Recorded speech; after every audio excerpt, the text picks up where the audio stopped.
આજે સમગ્ર ગુજરાતમાં જે રીતે ભ્રષ્ટાચાર વ્યાપક બન્યો છે, ભ્રષ્ટાચાર જાણે શિષ્ટાચાર બની ગયો હોય અને જે મંત્રીશ્રીઓએ સંવિધાનના નામે નિષ્ઠા પ્રામાણિકતાથી કામ કરવાના સોગંદ લીધા હતા, એ જ મંત્રીઓ, એ જ સરકાર અને એમના મળતિયાઓ દ્વારા જે ઉઘાડી લૂંટ ચલાવવામાં આવી રહી છે, કોઈની પણ શરમ રાખ્યા સિવાય, કોઈનો પણ ડર વગર આજે જે રીતે ભાજપના મળતિયાઓ અને લોકો દ્વારા મનરેગા યોજના હોય કે નલ સે જલ યોજના કે બીજી યોજનાઓ હોય, એમાં વ્યાપક પ્રમાણમાં કૌભાંડ ચાલી રહ્યું છે.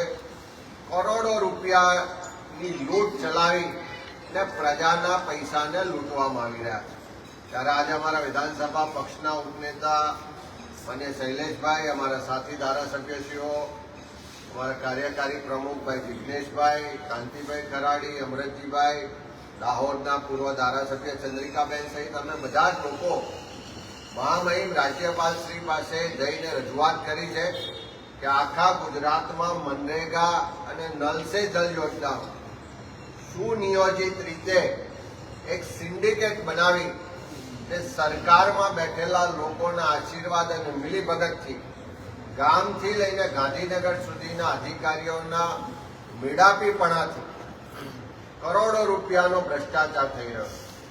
અને ભ્રષ્ટાચાર કરવાવાળા લોકોને જે દૂર કરવાના હોય, એને જે સજા કરવાની હોય, જે દાખલારૂપ કાર્યવાહી કરવાની હોય, એ કરવાની ઈચ્છા શક્તિ સહેજ પણ રાજ્યના મુખ્યમંત્રીશ્રીને, સરકારને, ભારતીય જનતા પાર્ટીમાં દેખાતી નથી. મહામહિમ રાજ્યપાલશ્રીને અમે વિનંતી કરી કે મહામહિમજી, તમે જેમને મંત્રી તરીકેના શપથ લેવડાયા છે, જેમણે ગુપ્તાના સંવિધાનના નામે નિષ્ઠા અને પ્રામાણિકતાથી કામ કરવાના શપથ લીધા છે, એવા રાજ્ય સરકારના મંત્રી બચુભાઈ ખાબડ કે જેમના ખુદના પર ભ્રષ્ટાચારના આરોપ છે, જેમના દીકરાઓ ભ્રષ્ટાચારમાં સંડોવાયેલા છે, જેમની સામે પૂરતા પુરાવાઓ છે, જેલમાં જઈ ચૂક્યા છે, સાબિત થઈ ચૂક્યું છે ભ્રષ્ટાચાર, એમ છતાં નૈતિકતાથી તો રાજીનામું આપતા નથી. એમને દૂર કરવાની હિંમત કદાચ મેળાપીપણું હોવાને કારણે સરકારમાં પણ નથી. તો મહામહિમ તરીકે તમે જેમને શપથ લેવડાયા છે, એવા મંત્રી શ્રી બચુભાઈ ખાબોડ ભ્રષ્ટાચારી છે. એમને તાત્કાલિક એમના પદ પરથી દૂર કરવા માટેની કાર્યવાહી કરવા માટે અમે રાજ્યપાલશ્રીને વિનંતી કરી છે. સાથે સાથે આખા ગુજરાતમાં મનરેગા અને નલ સે જલનો ભ્રષ્ટાચાર બધાને આજે ખ્યાલ છે. નાનાથી લઈને ગાંધીનગર સુધીના લોકોના મેળાપીપણાથી આ વ્યવસ્થિત રીતે ભ્રષ્ટાચારનું કૌભાંડ ચાલી રહ્યું છે.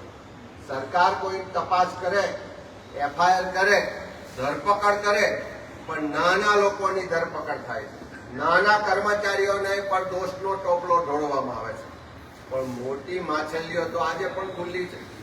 કેમ મનરેગા કે નલ સે જલમાં કોઈ ડીડીઓની ધરપકડ નથી થતી, કોઈ કલેક્ટરની ધરપકડ નથી થતી, કોઈ કમિશનરની ધરપકડ નથી થતી? કેમ મંત્રી જવાબદાર છે તેમ છતાં એમની ધરપકડ નથી થતી? તો આના માટે ન્યાયિક તપાસ થાય, તટસ્થ તપાસ થાય. સરકાર જે લોકોને બચાવી રહી છે એને ખુલ્લા પાડવા માટે અમે રાજ્યપાલશ્રીને વિનંતી કરી છે કે સંવિધાનિક પદો પર જે લોકો છે, ન્યાયતંત્રમાં જે લોકો છે, એવા નિષ્ઠાવાન લોકોની એક એસઆઈટી બનાવવામાં આવે અને છેલ્લા 10 વર્ષમાં સમગ્ર ગુજરાતમાં જે નલ સે જલ યોજના અને મનરેગા યોજનામાં જે કામો થયા છે એની તટસ્થ તપાસ કરાવવામાં આવે એવી માંગણી પણ કરી છે. જેમ દાહોદમાં ભ્રષ્ટાચાર ખુલીને બહાર આવ્યો છે, એ જ રીતે પુરાવા આપ્યા છે કે પંચમહાલ જિલ્લાનો જાંબુઘોડા તાલુકો, જ્યાં ફક્ત 26 ગામ છે, ફક્ત 42,000ની વસ્તી છે, જ્યાં 4 જ વર્ષની અંદર 300 કરોડ રૂપિયા મનરેગામાં ખર્ચ થાય છે. 60-40 નો મનરેગામાં રેશિયો છે, 60% લેબર કમ્પોનન્ટ હોવું જોઈએ, 40% મટીરિયલ કમ્પોનન્ટ હોવું જોઈએ. એના બદલે ગુજરાતના સૌથી નાના તાલુકામાં, વસ્તીની રીતે સૌથી નાનો તાલુકો એવા જાંબુઘોડામાં 80% મટીરિયલ કમ્પોનન્ટ ચૂકવવામાં આવ્યું. ફક્ત 20% લેબર કમ્પોનન્ટ ચૂકવાય છે અને 300 કરોડના કામમાંથી 216 કરોડ કરતા વધારે રકમનું મટીરિયલ સપ્લાય થાય છે. આ મટીરિયલ સપ્લાય કરવાવાળી એજન્સી કોણ છે? તો ત્યાં જિલ્લા ભાજપના પ્રમુખ છે, એના નામની એજન્સી છે. એમની પત્ની જે ભૂતકાળમાં જિલ્લા પંચાયતની ભાજપના પ્રમુખ હતા એમના નામની એજન્સી છે. એમના ભત્રીજાના નામની એજન્સી છે. એમના ડ્રાઈવરના નામની એજન્સી છે. પુરાવા આપ્યા, હકીકતો આપી, ફરિયાદો કરી, તેમ છતાં તપાસ નથી થતી. તો કોણ બચાવી રહ્યું છે? કેમ બચાવી રહ્યા છે?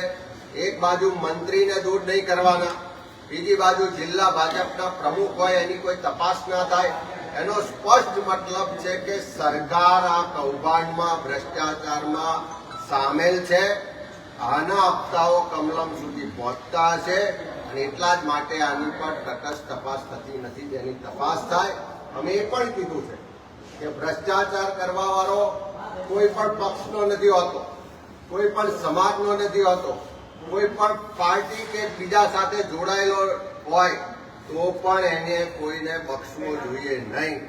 કોંગ્રેસનો કોઈ વ્યક્તિ ભ્રષ્ટાચાર કરે, ભાજપનો કોઈ વ્યક્તિ ભ્રષ્ટાચાર કરે, આમ આદમી પાર્ટીનો કરે કે બીજી કોઈ પણ પાર્ટીનો કરે, એમાં કોઈની પણ શરમ રાખ્યા સિવાય કાયદાનું કામ કરે એવી રીતે કડક કાર્યવાહી કરવા માટે રાજ્યપાલશ્રીને હસ્તક્ષેપ કરવા માટે વિનંતી કરી. સરકારની ઈચ્છા શક્તિ દેખાતી નથી. સરકાર આમાં પ્રોએક્ટિવ કોઈ પગલાં લેતી નથી. સરકાર એમના મળતિયાઓને બચાવી રહી છે, એમના મંત્રીને બચાવી રહી છે. મંત્રી પોતાના પદનો દુરુપયોગ કરીને આખી તપાસને એમાં અવરોધ ઉભો કરે છે, ગેરમાર્ગે દોરી રહ્યા છે. તો એવા સંજોગોમાં તટસ્થ તપાસ થાય અને જેમને તમે સંવિધાનના નામે મંત્રી તરીકે શપથ લેવડાયા છે, એમણે શપથ ને સંવિધાનનું તો અપમાન કર્યું છે, પણ સાથે સાથે મહામહિમે લેવડાયેલી જે શપથ પ્રક્રિયા છે એને પણ લાંછન લગાવ્યું છે. ત્યારે રાજ્યપાલશ્રી હસ્તક્ષેપ કરે અને આખા ગુજરાતમાં જે ખુલ્લેઆમ ભ્રષ્ટાચાર થઈ રહ્યો છે એ ભ્રષ્ટાચારને રોકવા માટે હસ્તક્ષેપ કરીને આગળ આવે એવી મહામહિમ રાજ્યપાલશ્રીને વિનંતી કરી છે. અમે એ પણ કીધું છે કે આવનારા દિવસોમાં જો સરકાર સામેથી આ ભ્રષ્ટાચારીઓ સામે પગલાં નહીં લે, સરકાર જો આમાં તટસ્થતાથી કામ નહીં કરે તો ગામથી લઈને ગાંધીનગર સુધી કોંગ્રેસ પક્ષ એના માટે જે લડાઈ લડવાની હશે લડીશું.